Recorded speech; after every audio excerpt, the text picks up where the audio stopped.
Hello friends, today we will study our new topic, the system of linear differential equation. This topic is very important for CSIR NET and GATE exam.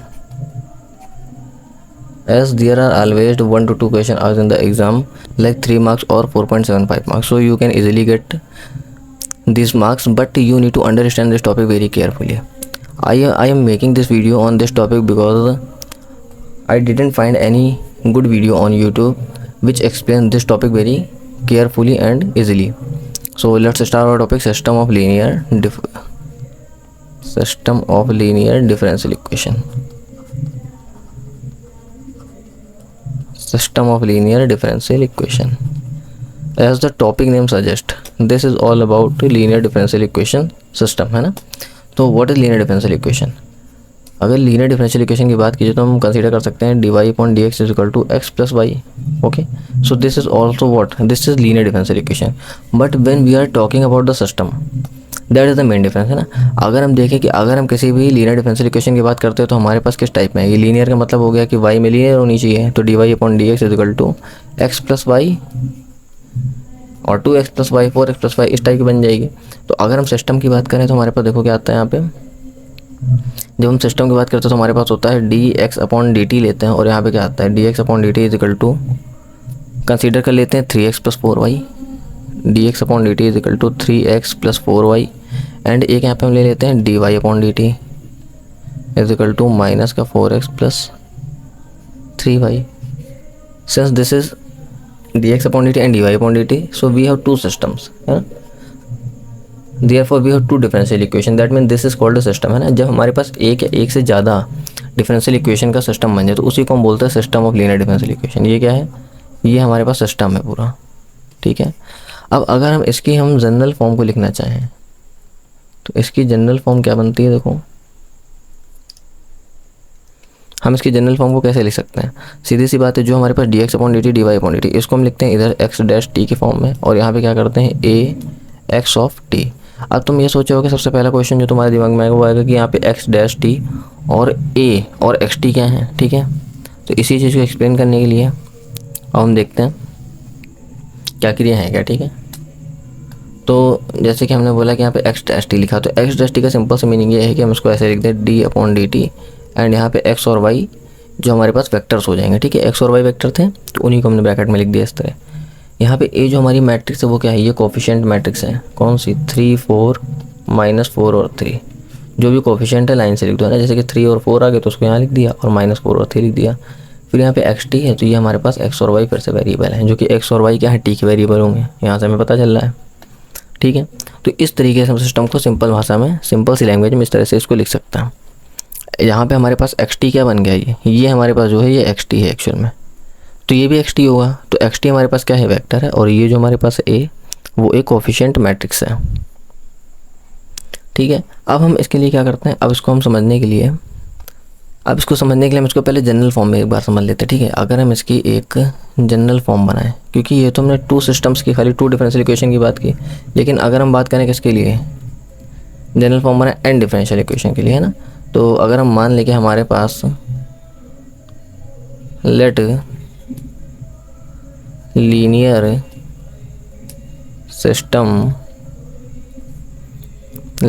System of first order, ये first order की होती हैं, ठीक है. तो first order ordinary differential equation in normal form. अगर हम normal form में एक सिस्टम ले ले पूरा, ठीक है. जैसे कि हमने क्या ले लिया, dx1/dt, ठीक है. dx1/dt is equal to a11t x1 plus a12t x2, और यहाँ पे इस तरह करते करते a1n xn. फिर यहाँ पे हम लेते हैं dx2/dt इज इक्वल टू क्या आता है a21 x1 plus a22 x2 plus up to so on. जितने भी a1 a2 हैं सभी t के फंक्शन है ना, a2n xn लिख देंगे. और इसी तरीके से हम क्या कर सकते हैं, इसी को हम बढ़ाते हुए यहाँ तक ले जा सकते हैं n तक, ठीक है. तो हमने इसको लिख लिया यहाँ पे ऐसे करते करते, यहाँ लिख दिया dxn/dt is equal to a1n x1 A12x2 और यहाँ प्लस करते करते जाएंगे कहाँ तक, A1n और यहाँ पे आ जाएगा xn। ठीक है, ये हमारे पास क्या होगी, ये हो गया हमारे पास system of linear differential equation. ठीक है, अब हम इसी सिस्टम को क्या कर सकते हैं, मैट्रिक्स फॉर्म में लिख दे जल्दी से। ठीक है, तो इसको अगर मैट्रिक्स फॉर्म में लिखेंगे तो क्या आएगा, d/dt और ये पूरा क्या है x डैश टी का मीनिंग क्या है, देखो यहाँ पे हम लिख लेते हैं x1 x2 xn और यहाँ पे क्या आएगा, ये हमारे पास एक पूरी मैट्रिक्स बन जाएगी। ये मैट्रिक्स क्या बन जाएगी, A11 A12 और यहाँ करते करते A1n, यहाँ क्या आ जाएगी A21 A22 और यहाँ क्या आ जाएगी A2n, लास्ट में हो गया आ जाएगी A1n नहीं AN1 आ जाएगी, है ना, AN1 AN2 और यहाँ लास्ट में ANn, यानी कि ये हमारे पास एक n क्रॉस n की मैट्रिक्स है। और लास्ट में हमारे पास यहाँ पे क्या आते हैं, जो हमारे पास वेक्टर्स हैं, यानी कि x1 x2 और वही वाले xn तक।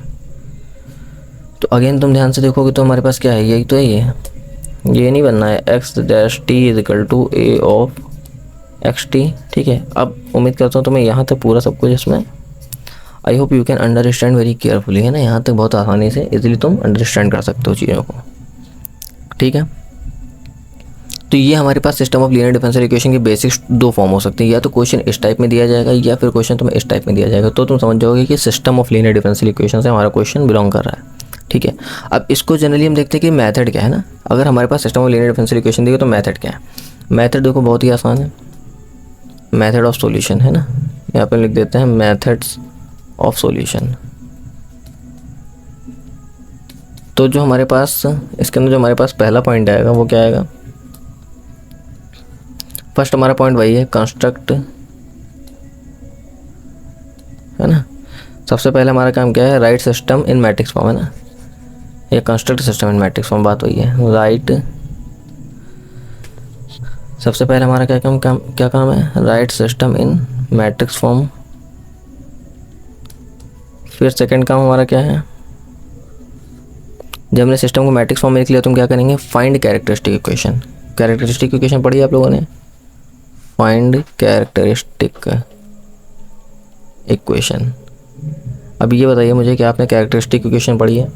अगर हम कभी भी 2x2 की मैट्रिक्स की बात करें, सपोज करो A B C और D 2x2 की मैट्रिक्स है, तो इसके लिए कैरेक्टरिस्टिक इक्वेशन कैसे बनती है, लैम्डा स्क्वायर माइनस ट्रेस, यानी कि इसकी diagonal entries A plus D, है ना, A plus D trace of A into lambda plus determinant of A यानी कि AD माइनस BC, है ना, इज इक्वल टू 0। यही हमारे पास क्या होती है कैरेक्टरिस्टिक इक्वेशन, यानी कि lambda square minus trace of matrix A into lambda plus, है ना, प्लस करते हैं और determinant of A is equal to 0। ये हमारी कैरेक्टरिस्टिक इक्वेशन है। तो find characteristic equation of matrix and our next task is, what is next task, solve the eigenvalues eigen vector, है ना, solve for eigenvalue and eigenvector. यहाँ पे मैं थोड़ा सा जल्दी इसको बताने की कोशिश करूँगा क्योंकि ये थ्योरी है, इसके बाद हमें क्वेश्चन भी समझना है। ठीक है, solve for eigen value eigen vector, है ना, फिर construct general solution, construct general solution. अब देखो इसका जो जनरल सॉल्यूशन आएगा उसको ज़्यादा तुम्हें दिमाग नहीं लगाना है, सिंपली इस तरह समझ लो कि हमारे पास C1 लिखेंगे पहले कांस्टेंट, ठीक है, फिर C1 V1 यानी कि जो हमारे पास आइगन वेक्टर होगा, फिर e to the power eigenvalue अगर लैम्डा 1 मान लो आती है तो e to the power lambda 1t plus C2 V2 e to the power eigenvector V2 हो गया, फिर e to the power lambda 2 into t आ जाएगी। अगर इसी तरह और भी आगे चले जाएँ तो वो भी इसके साथ सॉल्यूशन बनते जाएंगे। ठीक है, वो डिपेंड करता है कितनी उसकी हमारी मैट्रिक्स है। अगर 2x2 के तो दो ही हमारे पास आइगन वैल्यू और वेक्टर्स होंगे। ये समझ में आ गया होगा। अब देखो हमारे पास क्योंकि आइगन वैल्यू क्या हो सकती हैं, देयर आर, है ना, 3 types of eigen value. Eigen value के हमारे पास 3 टाइप्स हो सकते हैं, है ना। अब हम इनको डिस्कस कर लेते हैं यहाँ पे एक एक टाइप को। देखो अगर हम टाइप 1 की बात करें, फर्स्ट टाइप का मतलब क्या होगा, जब हमारे पास सभी आइगन वैल्यू क्या हैं, when all eigen values are distinct. जब हमारे पास सभी आइगन वैल्यू कैसी हो जाए, डिस्टिंक्ट हो जाए, मतलब सभी आइगन वैल्यू अलग अलग आ रही हो। सपोज लैम्डा 1 और लैम्डा 2 हमारे पास कोई 2 आइगन वैल्यू आती हैं, तो हमारे पास सॉल्यूशन क्या होगा, देन जनरल सॉल्यूशन क्या बनेगा, x of t is equal to C1 V1 और इन्हीं आइगन वैल्यू के करस्पॉन्डिंग हमारे आइगन वेक्टर्स क्या आएंगे, जो आइगन वेक्टर्स आएंगे वो क्या आ रहे होंगे, v1 और v2 आ रहे होंगे। तब c1 v1 e to the power lambda 1t plus c2 v2 e to the power lambda 2 of t। ठीक है, और इसी के करस्पॉन्डिंग जो हमारे पास फंडामेंटल मैट्रिक्स बनती है, जो फंडामेंटल मैट्रिक्स लिखेंगे यहाँ पे हम, वो कैसी होगी, फंडामेंटल मैट्रिक्स को हम फाई ऑफ एक्स से लिख देते हैं। तो ये हमारे पास बन जाएगी यहाँ से। देखो जब भी आइगन वेक्टर v1 होंगे तो v1 का मतलब ये होता है v11 और v21, है ना, इस टाइप में होता है। तो v11 e to the power lambda 1x, v21 e to the power lambda 1x, v12 e to the power lambda 2x और v22 e to the power lambda 2x। इस टाइप की हमारी मैट्रिक्स बन जाएगी। ठीक है, ये चीज़ें याद रखनी। अब देखो ये हो गया हमारा फर्स्ट टाइप, सबसे इजी है। ठीक है, आइगन वैल्यू डिस्टिंक्ट है तो तुम्हें मेन जनरल इक्वेशन ये वाली याद करनी है। अगर हम सेकंड टाइप की बात करें, सेकंड टाइप, व्हेन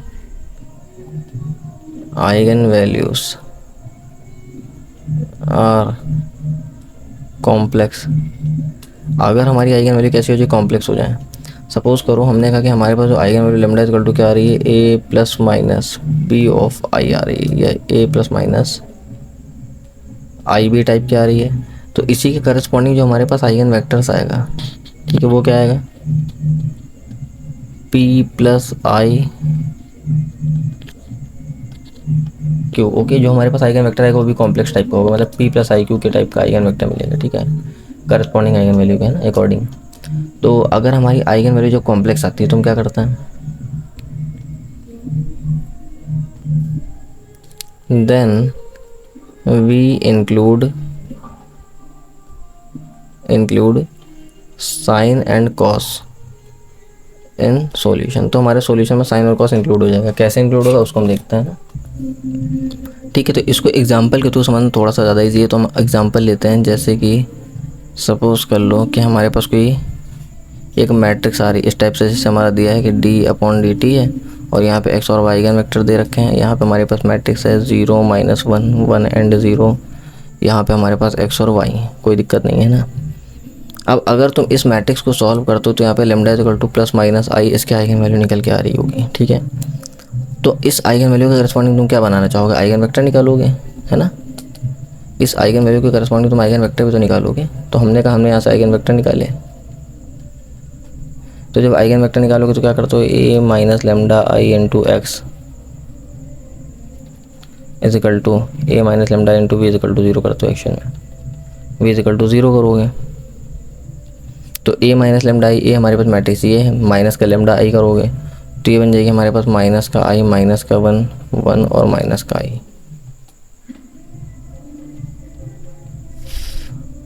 इंटू यहाँ बन गया हमारे पास x और y टाइप का, और ये बराबर हो गया 0 का। यहाँ से हमारे पास सॉल्व करने पे वैल्यू आती है i x plus y is equal to 0 या फिर x minus i y is equal to 0। कुल मिला के हमारे पास आ रहा है x is equal to i Y.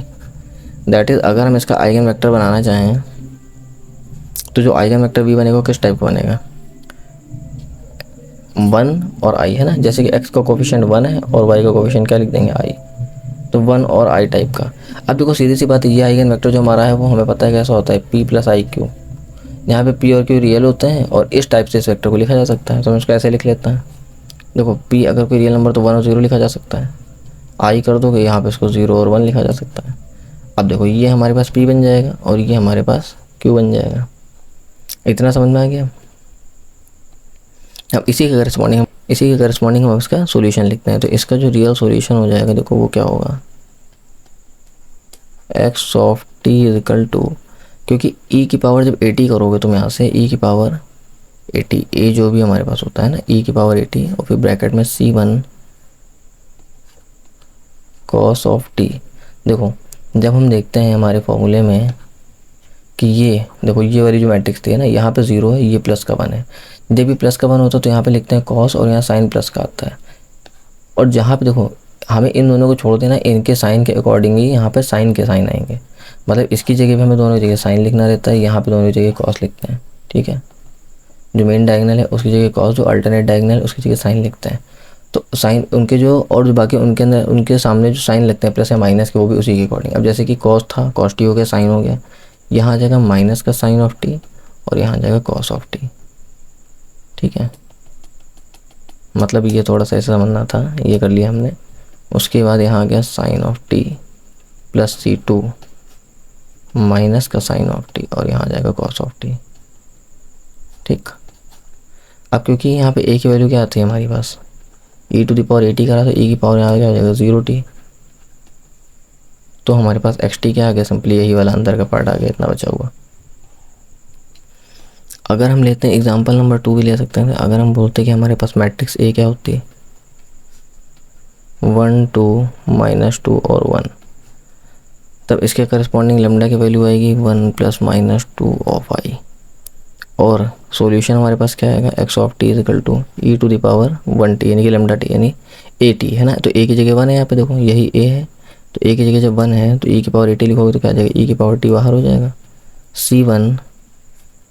C1 और अंदर क्या आता है, यहाँ पे ऊपर लिखते हैं कॉस, बताया था हमने, यहाँ पे कॉस हो जाएगा, तो कॉस ऑफ 2t क्योंकि b की वैल्यू 2 है, और यहाँ sine of 2t plus C2 minus का साइन ऑफ 2t, और यहाँ आ जाएगा कॉस ऑफ 2t। ठीक है, तो इस तरीके से इसके जरिए सॉल्यूशन लिख सकता है। बस इतना ही तुम्हें याद रखना है इसके अंदर, है ना, कॉम्प्लेक्स के अंदर। अब थर्ड पॉइंट आता हमारे रिपीटेड आइगन वैल्यूज वाला, टाइप थर्ड, है ना। थर्ड टाइप के अंदर क्या होता है, व्हेन रिपीटेड आइगन वैल्यूज।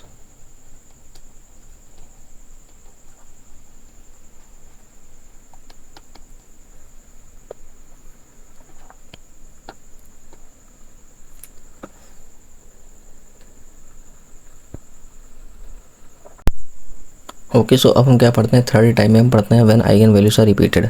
अब जब हमारे पास रिपीटेड आइगन वैल्यू होती है तो हमारे पास वहाँ पे दो केसेस बनते हैं, है ना। ठीक है, जिनमें ये डिपेंड करता है कि हमारे पास आइगन वेक्टर किस टाइप के हैं। देखो, अगर हम केस ए लेते हैं यहाँ पे, तो अगर कहता है कि व्हेन 2 इंडिपेंडेंट आइगन वेक्टर्स, अगर हमें 2 इंडिपेंडेंट आइगन वेक्टर इजीली मिल जाएं, ठीक है, आइगन वेक्टर्स, वो हमारे मैट्रिक्स पर डिपेंड करेगा। मैट्रिक्स के अकॉर्डिंग अगर हमें जो भी हमारे पास मैट्रिक्स दिया है, अगर हमें 2 इंडिपेंडेंट आइगन वेक्टर्स मिलते हैं, ठीक है, जो कि सपोज करो हमारे पास v1 और v2 मिल जा रहे हैं, तो इस केस में हमारा जनरल सॉल्यूशन क्या आएगा, जनरल सॉल्यूशन क्या होगा, जनरल सॉल्यूशन हमारा बन जाएगा यहाँ से x of t = C1v1 plus C2v2, और यहाँ क्या आ जाएगा e⁻ लेमडा t बन जाएगा। ठीक है, बट अगर हम बोलें केस बी लेते हैं हम, केस बी, सम टाइम होता है कि व्हेन डिफेक्टिव मैट्रिक्स, है ना, व्हेन डिफेक्टिव मैट्रिक्स, अगर हमारे पास जो मैट्रिक्स है वो कैसी है, डिफेक्टिव है, देन, है ना, तो इस केस में हमें क्या मिलता है, सिर्फ हमें एक ही आइगन वेक्टर मिल पाता है और दूसरा आइगन वेक्टर में फाइंड आउट नहीं होगा, है ना। When defective matrix then there are not enough, then there are not enough independent eigen vectors. जब हमारी मैट्रिक्स कैसे हो जाती है, डिफेक्टिव मैट्रिक्स होती है, तो इस केस में हमारे पास इनफ इंडिपेंडेंट आइगन वेक्टर नहीं होता है, मतलब कि एक आइगन वेक्टर तो मिल जाएगा हमें लेकिन दूसरा वाला नहीं मिलता है। ठीक है, इसको भी एग्जांपल से समझेंगे तो ज़्यादा समझ में आएगा, बेसिक तुम्हें पता होना चाहिए यहाँ पे, है ना। यहाँ पे हम भी बोल सकते हैं कि if v1 is only eigen vector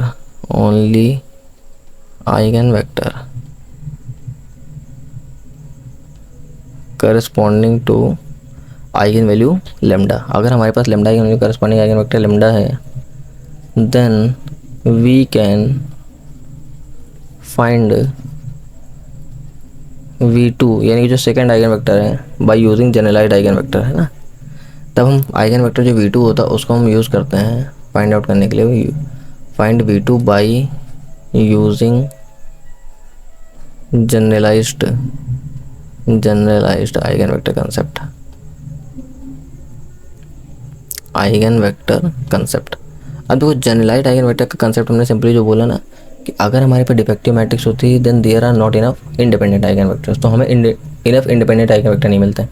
जैसे कि सपोज करो कि अगर हमारे पास ये है, अच्छा देखो पहले इसका फॉर्मूला लिख लेते हैं ना। तो जनरलाइज्ड आइगन वेक्टर कैसे मिलता है, जैसे कि देखो हमने पढ़ा था a minus lambda I into v is equal to 0 पे हमें क्या मिलता था, आइगन वेक्टर।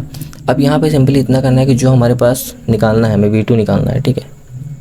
अब यहाँ पे हम 0 ना रख के जो हमारे पास आइगन वेक्टर v1 पता है जैसे, तो उसको लिख देते हैं, बस इतना ही करना है। इससे हमें क्या मिलेगा, v2 जनरलाइज्ड आइगन वेक्टर मिल जाएगा, है ना।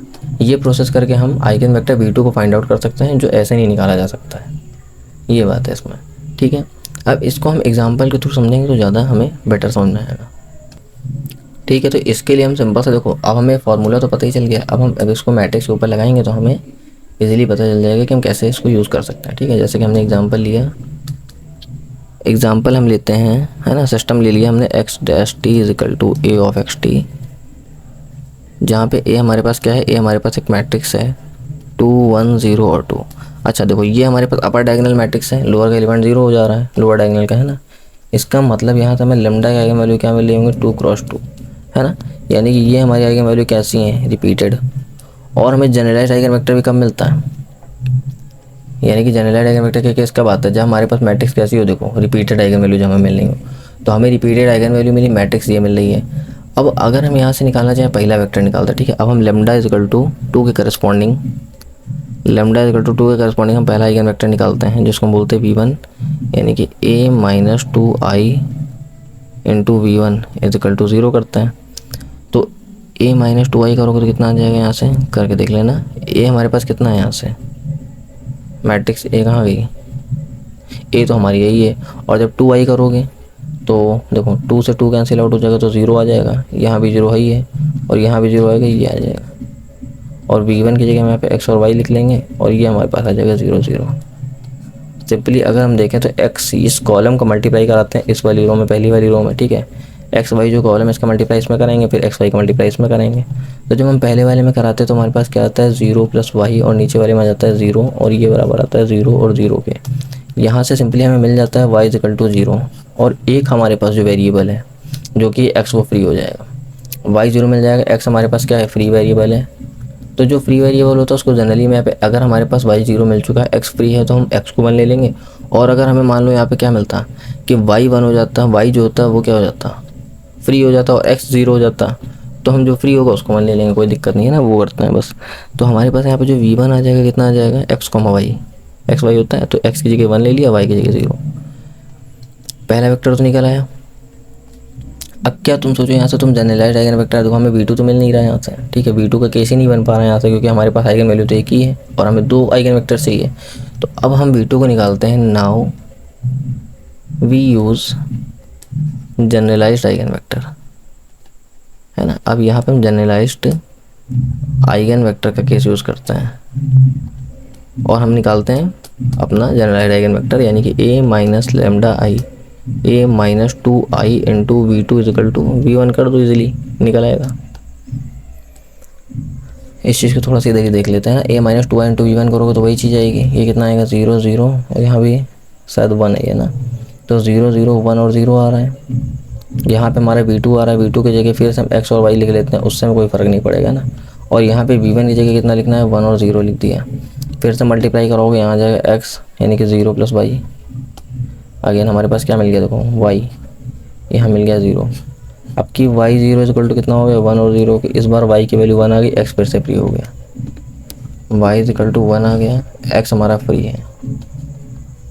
अब अगर y 1 आ चुका है, x फ्री है, तो हम क्या कर सकते हैं, y को 1 ले लें और x को क्या ले लें, 0 है, फ्री है। तो हमने क्या ले लिया, v2 इज इक्वल टू 0 1 हो गया। तो हमें 2 आइगन वेक्टर मिल गए, कौन कौन से, एक हो गया 1 0, एक हो गया 0 और 1। इस तरीके से हम क्या कर सकते हैं, generalised eigen vector find out कर सकते हैं, ठीक है। तो हमने बेसिक कंसेप्ट पढ़ लिया कि इस तरह से हमने क्या क्या फाइंड आउट करना। अब इसके आगे हम देखते हैं,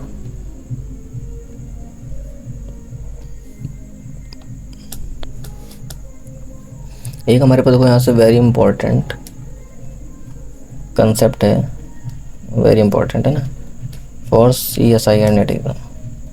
CSIR के अंदर ये क्वेश्चंस में ये कंसेप्ट पूछा गया है, तो ये बहुत इंपॉर्टेंट है। अगर कभी भी हमारे पास सिस्टम दिया हो, है ना, अगर हमारे पास गिवन ए लीनियर सिस्टम, अगर हम कभी भी एक लीनियर सिस्टम कंसीडर करें, कौन सा, d x upon d t is equal to A of x और x not is equal to suppose x not, initial condition दे रखी है इस तरह से। तो इसका जो सॉल्यूशन हमारा होता है, ठीक है, इसका जो सॉल्यूशन होगा वो क्या होगा, x of t is equal to e to the power a of t x naught, ठीक है, ये हो जाता है। जहाँ पे जो हमारे पास ये है वेयर, ठीक है, इसी के आगे से चीज़ लिखिए कि where e to the power a of t actually है क्या, e to the power a of t को हम इस तरह लिख सकते हैं 1 प्लस ए टी, यानी कि इसका एक्सपेंशन करके 1 प्लस ए टी अपॉन 2 फैक्टोरियल प्लस